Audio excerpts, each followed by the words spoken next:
Okay guys, welcome back to the channel. So today I'm going to be showing you how to update your maps on your BMW F Series, and this also applies to the BMW E60s with the CIC. Now the way I'm going to be updating it today is via USB. We've got a USB stick with the maps already preloaded, which I've already preloaded. I have sorted myself out an FSC code which I've generated for a lifetime using my computer. It's very, very easy to do, and that will be shown on the membership, how to generate your FSC code for your maps. But we're gonna go out to the car, I'm gonna insert this, and I'm gonna show you how you update your maps and how you actually enter your FSC code also on your BMW. As I said, this isn't just applicable for the F Series with the NBT, this is also applicable with the CIC. This does not apply to the NBT Evo or the Evo ID5 or 7, is completely different. So let's get onto this video. What? Goddamn, get it done, will ya? Woo. When the blow up now, everybody's so unusual with it. Shit. But said times in these rhymes, cause his memories. We running through New York, so you know. So as you'll see here, we're now sitting in the car, ready to update the maps on the NBT system. Now, what you're gonna wanna do is you're gonna wanna start up your car when you get inside, obviously, because you wanna turn the NBT system on, so that way it can start updating. Now, you're gonna turn the ignition on, just like that.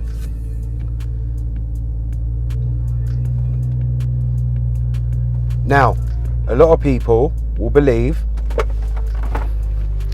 this is the USB right here that you would need to update your maps, and that's just simply not the case.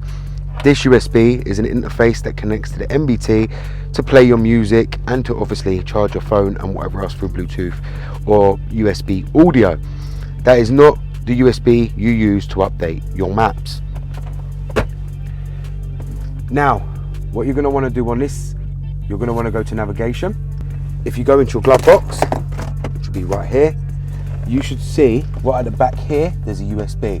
We're just going to insert this USB into the USB slot, and if you see there, it will say start update.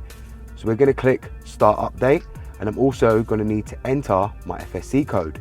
So we'll click start update, it will read it, and if you can see there, it's asking for the activation code.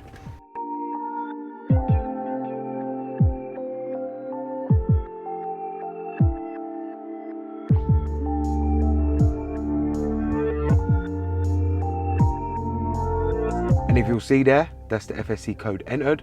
So now what we'll go to is OK. And it should start the update, as you see right there. So now what we'll do is save navigation information and start updating the NBT unit and updating my maps. Now my maps were on the 2014 maps. This is going to update them to the 2021 maps. And that is what this USB stick is actually going to do. They're a lot more nicer. The 3D maps are really, really nice compared to the older Gen 1s. It also updates the roads, and obviously, because I've got speed sign detection, if the CAFAS can't be used, it will use the maps to find out the actual speed limits on the road. So it's actually really good for the maps to actually be updated. And a really, really good point here is if you are planning to retrofit road sign detection, I really, really strongly recommend you update your maps, because it does use the maps to determine the speed limit on the roads, because you don't have the CAFAS camera, therefore it works it out by the speed on the maps itself.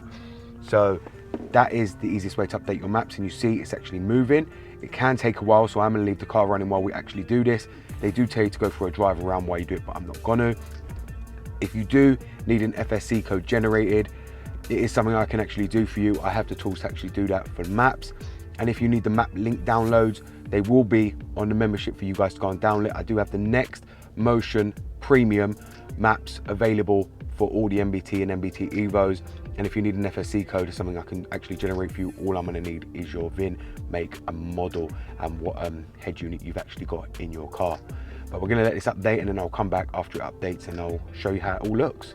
So you see here the maps are still updating, and you can see how long it actually takes. It is not a quick process.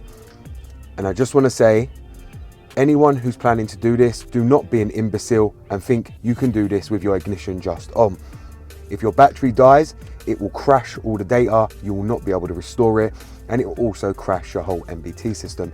So you will no longer have maps or be able to access the NBT system. Put your engine on and go for a drive while it does it.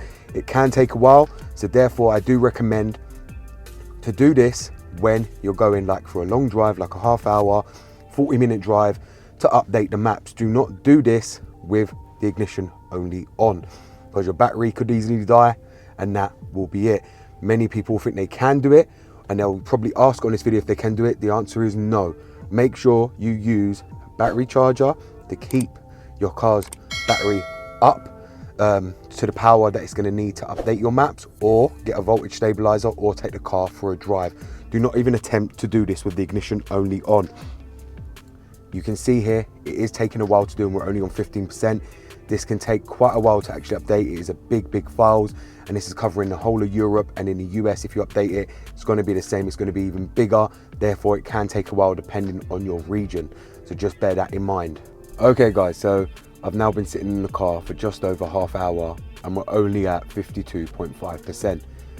So you get a drift of actually how big this update really is. This has been over half hour and I'm still sitting here waiting for it to finish the update.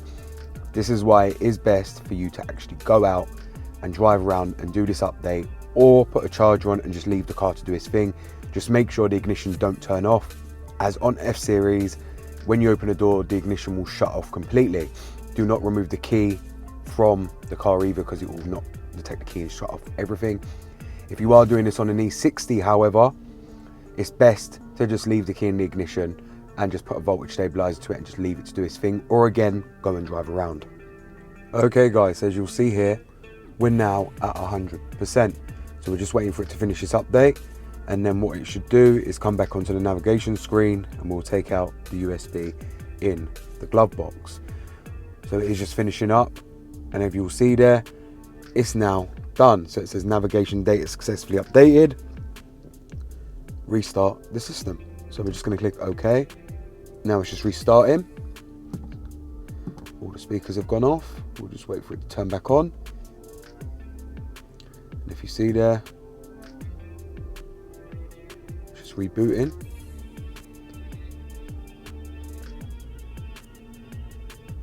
Once it boots back up, it will start the navigation system. So if you can see here, the maps are now a lot better than what they were before. They're a lot more clearer, and you can obviously zoom out and obviously get to all your parts on the map. You will see here it's covering the whole of Europe, because I've got the European maps, so it covers everywhere. But the new maps are meant to give a lot more better colouring, and also you get to see a lot more buildings, and because it's updated, it will now know every road, because as many people know, the roads change every year, and if the maps ain't updated, they won't know. So it is all adjusted for the new layout. So that is exactly how you update your maps. It can take a long time. It did take 45 minutes to be precise, because I've been timing it since the start.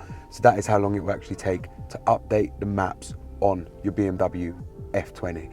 And that is how you successfully do it. The FSC code, and just with a USB stick. If you are in need of this, please contact me and I will be more than happy to help you and send you the required maps for your car. Okay guys, so as you've seen there, I've now shown you how to update your maps on your BMW NBT and CIC. As I said, it is a very straightforward process, and all you have to do is make sure you keep your engine running while the update does this. I do recommend, however, if you are planning to go on a long drive, that you just wait until you go on that long drive to update your maps, because it can take some time. As I said to you, I did time it and it took 45 minutes in total to update the maps with leaving the engine running. So I therefore do recommend that you actually make sure you do this when you're going to go out, or if you've got a voltage regulator to actually keep the ignition on while you actually update your maps. So I hope this video is going to help you be able to update your maps on your BMW F Series and your E Series. Thank you very much for watching. This BMW Dr. Dean here, and goodbye.